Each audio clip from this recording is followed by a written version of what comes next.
इस कहानी की शुरुआत में एक लड़के को दिखाया जाता है जो अपनी जान बचाकर भाग रहा होता है। तभी अचानक उसे अपने पीछे एक तेज इंजन का शोर सुनाई देता है और वो बुरी तरह घबरा जाता है। वो मुड़कर देखता है तो उसे दूर से धूल के बादल उड़ते हुए दिखाई देते हैं जो तेजी से उसकी तरफ बढ़ रहे हैं। वो फौरन समझ जाता है कि ये जरूर खेत का मालिक ही होगा जो उसे पकड़ने के लिए आ रहा है। इसी डर के मारे वो वापस एक गड्ढे में कूद जाता है और छुपने की जगह ढूंढने लगता है। वो अपने जिस्म को एकदम समेट लेता है और दिल से ऊपर वाले को याद करने लगता है। वो दुआ करता है कि बस आज वो बच जाए और खेत का मालिक उसे ढूंढ ना ले। दरअसल उसके फादर ने अपनी पूरी जिंदगी मजदूर के तौर पर खेत पर काम किया था और अभी कुछ दिन पहले ही उन्होंने नीनो की तरफ से मालिक के साथ एक कॉन्ट्रैक्ट साइन किया था, जिसके बाद सिर्फ 10 साल की उम्र में नीनो उस मालिक का मजदूर बन गया था। लेकिन नीनो अपने बाप की तरह पूरी जिंदगी किसी और के लिए गुलामी नहीं करना चाहता, इसीलिए जब उसे मौका मिला तो वो खेत से भाग निकला ताकि अपनी आजादी पा सके। यहाँ पर हमें पता चलता है कि भागने से पहले नीनो ने मालिक की सबसे कीमती चीज भी चुरा ली थी। वो मालिक की सोने की पॉकेट वॉच चुरा कर अपने साथ ले गया था। जब खेत के मालिक को पता चला कि नीनो भाग गया है और घड़ी भी ले गया है तो वो गुस्से से पागल हो गया। उसने जल्दी से अपने सभी मजदूरों को इकट्ठा किया और अलग अलग तरफ लड़के को पकड़ने भेज दिया। यहाँ तक कि उसने नीनो को पकड़ने वाले के लिए एक भारी इनाम भी रख दिया है। यहाँ पर हम नीनो के बाप को देखते हैं जो भागकर मालिक के पास आता है और अपने बेटे की तरफ से उसे माफी मांगता है। लेकिन इस टाइम मालिक बहुत गुस्से में होता है और उसे डांट कर वहाँ से भगा देता है और खुद भी नीनो को ढूंढने के लिए निकल पड़ता है। वहीं दूसरी तरफ हमें नीनो को दिखाया जाता है जो भागता हुआ एक बड़े से पेड़ के नीचे पहुंच जाता है। यहाँ उसकी बहन काफी देर से उसका इंतजार कर रही होती है ताकि वो उसकी मदद कर सके। नीनो जल्दी से उन कपड़ों को बदलता है जो उसकी बहन अपने साथ लाई थी। वो अपनी बहन से कहता है कि मेरे पुराने कपड़े दूसरे रास्ते पर फेंक देना ताकि मालिक के शिकारी कुत्तों को भटकाया जा सके और वो गलत रास्ते पर चले जाएं।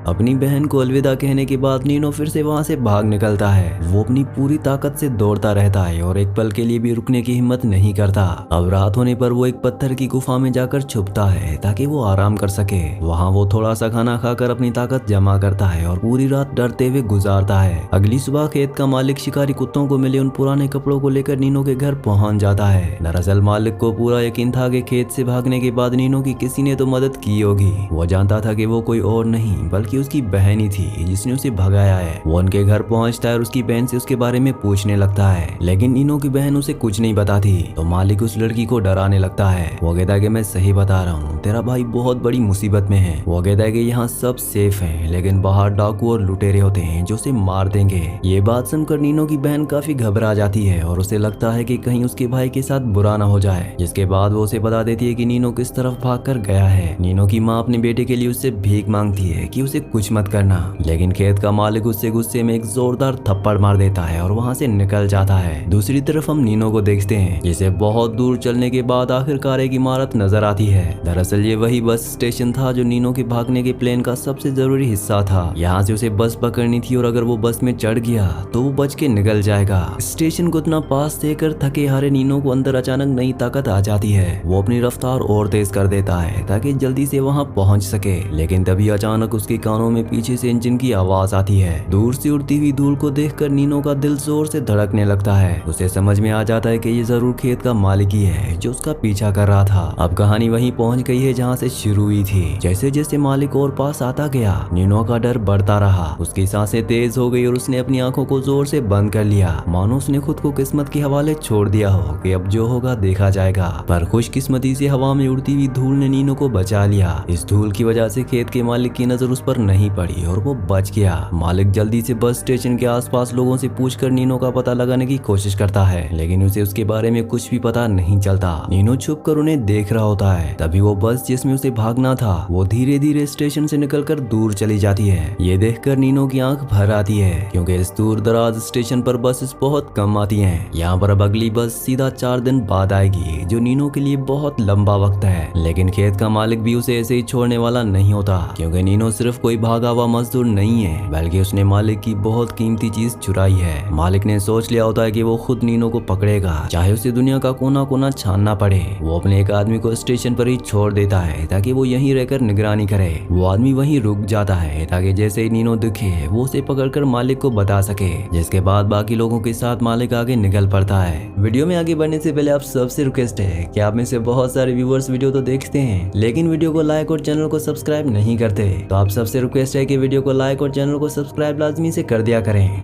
बस छूटने के बाद अब नीनो के पास पैदल चलने के अलावा कोई रास्ता नहीं होता। साथ ही वो पकड़े जाने की खौफ से इतना डरा हुआ है कि वो किसी आम आदमी को देखकर भी घबरा जाता है। इसी चक्कर में एक बार वो खड़ी ढलान से फिसलकर नीचे गिरने वाला था, लेकिन फिर जंगली घास को पकड़कर उसने जैसे तैसे अपनी जान बचाई। अपनी पूरी ताकत लगाकर नीनो वापस ऊपर आता है, लेकिन अब उसमें रुकने की हिम्मत नहीं होती। वो लड़खड़ाता हुआ आगे बढ़ता जाता है। तभी उसे एहसास होता है कि गिरने की वजह से उसका कंपास टूट गया है और अब काम नहीं कर रहा। अब उसके लिए भाग पाना और भी ज्यादा मुश्किल हो गया है, क्योंकि इस सुनसान इलाके में समझना मुश्किल है कि वो किस तरफ जा रहा है। बहुत देर तक चलने के बाद उसे एक आदमी मिलता है जो अपने जानवरों को पानी पिला रहा होता है। पानी को देखते ही नीनो का मन करता है कि वो भी पानी पिए, लेकिन वो ऐसे रिस्क नहीं ले सकता। वो थोड़ा शांत होकर उस आदमी के पास ही छुपा रहता है और रात होने का इंतजार करता है। और जैसे ही अंधेरा होता है वो धीरे धीरे उसके पास जाता है और जल्दी से अपना बैग उतारकर घबराहट में उस आदमी का खाना अपने बैग में डालने लगता है ताकि वो कुछ खा सके। लेकिन वो आदमी नीनो को देख लेता है। अब जैसे ही वो आदमी उसकी तरफ मुड़ता है तब घबराया हुआ नीनो अचानक मुड़कर भागने लगता है, लेकिन वो आदमी उसे नीचे गिरा देता है। पर दोबारा नीनो उठकर वहां से भागने लगता है। उसके पास इतना भी वक्त नहीं होता कि जमीन पर गिरा हुआ अपना बैग उठा सके। बैग छूट जाने के बाद नीनो के पास अब कुछ भी नहीं बचा, ना कोई खाना और ना ही पानी। अब बहुत देर चलने के बाद दूर उसे एक इमारत नजर आती है। वो हिसाब लगाता है कि यहाँ पर लोग भी होंगे और मुझे खाना पानी मिल सकता है। इसी उम्मीद के साथ वो अपने आसपास ध्यान से देखता है और हिम्मत जोड़कर उस इमारत की तरफ दौड़ने लगता है। लेकिन जब वो अंदर जाता है तो अंदर सिर्फ एक टूटा हुआ पुराना कुआं होता है और कुछ भी नहीं होता। नीनो एक पत्थर उठाता है और उसमें फेंक देता है ताकि पानी चेक कर सके। वो काफी देर तक वेट करता है, लेकिन पानी की आवाज नहीं आती। जैसे नीनो को समझ में आ जाता है कि वो कुआं सूखा है, जैसे वो पूरी तरह टूटा हुआ महसूस करने लगता है। भूखा प्यासा नीनो अब और बर्दाश्त नहीं कर पाता और वो वहीं पर ही बेहोश हो जाता है। जिसके बाद एक आदमी उसे देख लेता है। वो उसे होश में लाने की कोशिश करता है। अब जैसे ही नीनो को होश आता है तो वो घबरा जाता है और डिफेंसिव मोड में आ जाता है। वो आदमी उसे शांत करता है। वो आदमी नीनो की जान बचाने के लिए कपड़े के टुकड़े को पानी में भिगोकर उसके होठों पर लगाता है और कुछ इस तरह वो आदमी उसे मौत के मुंह से वापस ले आता है। अब इसके बाद जब नीनो को होश आता है तो उसे एहसास होता है कि ये कोई और नहीं बल्कि वही आदमी है,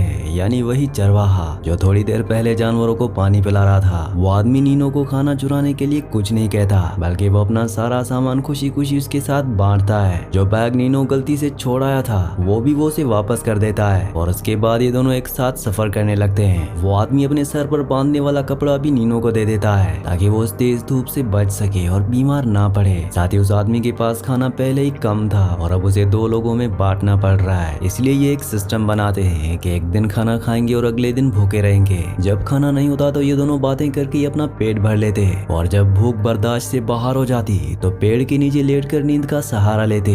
दूसरी तरफ हमें खेत के मालिक को दिखाया जाता है जो कई दिनों से नीनो का पीछा कर रहा है। वो उसके बहुत करीब आ गया होता है। उसने अपने आदमियों को 2 ग्रुप्स में बांट दिया होता है। दूसरी तरफ नीनो को पता चलता है कि उस आदमी का नाम रॉय है। कुछ देर बाद रॉय देखता है कि उसका कुत्ता जोर जोर से भौंक रहा है। रॉय समझ जाता है कि कोई आ रहा है। जिस तरफ कुत्ता भौंक रहा होता है उसी तरफ से 2 लोग उनकी तरफ आ रहे होते हैं। रॉय समझ जाता है कि ये लोग शायद वही हैं जो नीनो को पकड़ना चाहते हैं, इसीलिए वो बिना देर किए नीनो से कहता है कि तुम जल्दी से छुप जाओ। ये सुनते ही नीनो इधर उधर देखकर छुपने लगता है और पास के सूखे हुए कुएं में उतर जाता है। दोनों पीछा करने वाले लोग जल्दी वहां पहुंच जाते हैं। वो सख्त लहजे से रॉय से पूछताछ करने लगते हैं कि नीनो कहाँ है, लेकिन रॉय उन्हें कहता है कि मैं किसी नीनो को नहीं जानता। रॉय उन्हें सभी सवालों का जवाब इतने अच्छे से देता है कि उन्हें इस पर शक नहीं होता।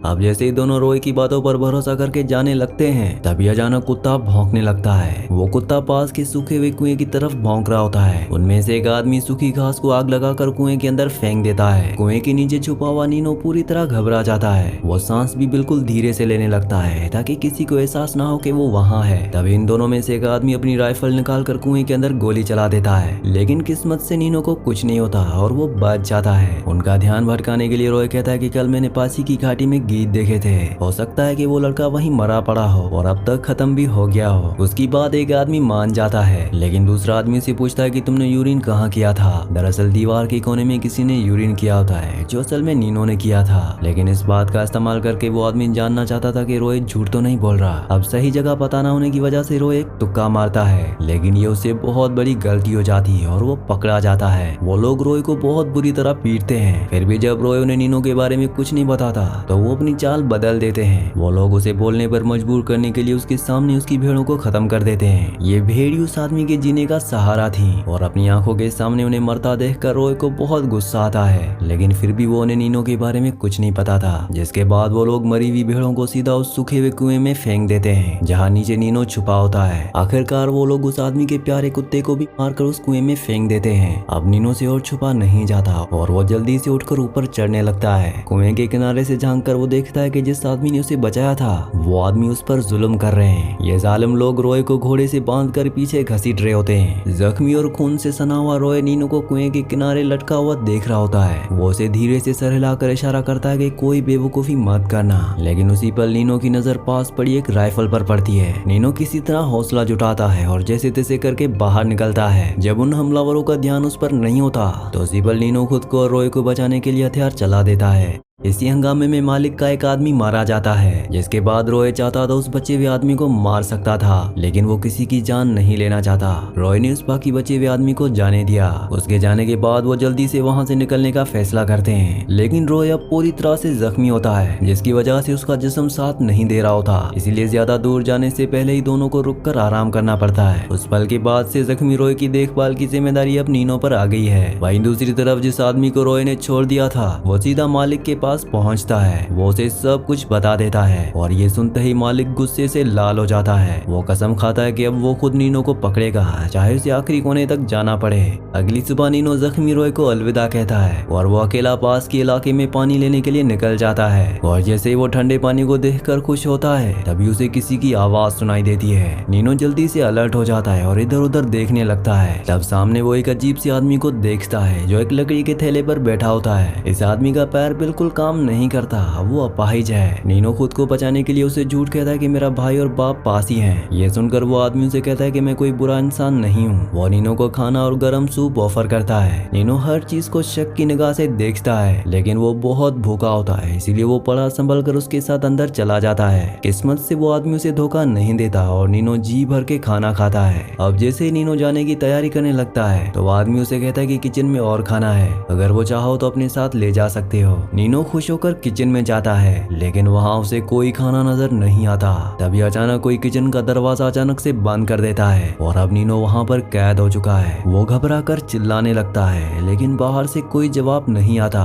तब उसे समझ में आ जाता है कि वो लंगड़ा आदमी वहाँ से जा चुका है। वो छुरे की मदद से लकड़ी के दरवाजे में सुराख करने की कोशिश करता है, फिर उसी सुराख में हाथ डालकर वो बाहर लगी कुंडी खोल देता है। नीनो दौड़कर कमरे से बाहर निकलता है और वो देखता है कि वो लंगड़ा आदमी उसके गधे को भगाकर ले जा रहा है। दरअसल उस आदमी ने ये सब कुछ नीनो के गधे को चुराने के लिए किया था। ये देखकर नीनो को बहुत गुस्सा आता है और वो उसके पीछे भागने लगता है। वो एक पत्थर उठाता है और पूरी ताकत से उस लंगड़े आदमी की तरफ फेंकता है, जिससे वो लंगड़ा आदमी जमीन पर गिर जाता है और उसे माफी मांगने लगता है। नीनो उसे जिंदा छोड़ देता है, लेकिन वो आदमी धोखे से दोबारा हमला कर देता है। अब नीनो खुद को बचाने के लिए गुस्से से उसके ऊपर हमला कर देता है, जिससे वो आदमी वहीं पर ही बेहोश हो जाता है। ये देखकर नीनो घबरा जाता है कि कहीं वो मर तो नहीं गया। वो बिना ज्यादा सोचे अपने गधे को लेकर वहां से भाग जाता है।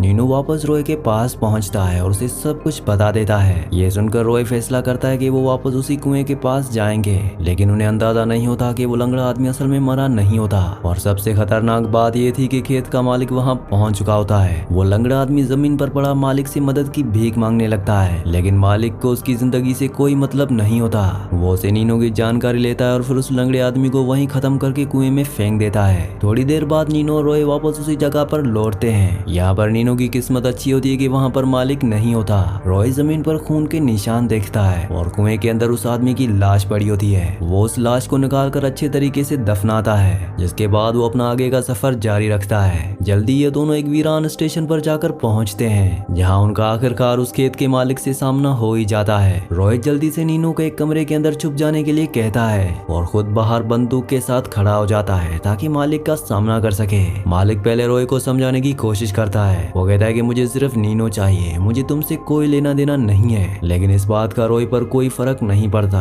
वो दीवार बनकर खड़ा हो जाता है। जब समझाना काम नहीं आया तो मालिक उसे भारी इनाम का लालच देता है, लेकिन इतना पैसा देखकर भी रॉय के चेहरे पर हिचकिचाहट नहीं आती। अब गुस्से से भरा मालिक जबरदस्ती नीनो को ले जाने की कोशिश करता है, जिसके बाद वहाँ पर जबरदस्त गोलाबारी शुरू हो जाती है। रॉय एक पुराना फौजी था, उसका निशाना बहुत ही जबरदस्त होता है। वो एक में मालिक के साथियों को गिरा देता है, लेकिन तभी उसे एहसास होता है कि नीनो वहाँ से गायब हो चुका है। वो उसे इधर उधर ढूंढने के लिए दौड़ता है और आखिरकार वो उसे एक लकड़ी के शेड में मिल जाता है। लेकिन तभी दरवाजे के पीछे से खेत का मालिक निकल आता है। खतरे का अंदाजा होते ही रॉय पलटता है, लेकिन तब तक बहुत देर हो चुकी होती है। मालिक उस पर गोली चला देता है और रॉय सीढ़ियों से नीचे जाकर गिरता है। आखिरकार नीनो फिर से खेत के मालिक के कब्जे में आ गया। अब जैसे ही वो उसे जबरदस्ती गाड़ी में ले जा रहे होते हैं, तभी जख्मी रॉय अपनी आखिरी ताकत जुटाता है। वो वापस उठकर मालिक की तरफ दौड़ता है और उसे खींचकर बाहर निकालता है। रॉय अपनी बांस की लाठी से मालिक का गला घोंट देता है। मालिक जान बचाने के लिए अंधाधुन गोलियां चलाने लगता है, इसीलिए लड़ाई में रॉय को फिर से गोली लग जाती है। रॉय मालिक को तो मार देता है। इस दर्दनाक मंजर को देखकर नीनो को बहुत दुख होता है। कुछ दिन पहले तक वो आदमी उसे जानता तक नहीं था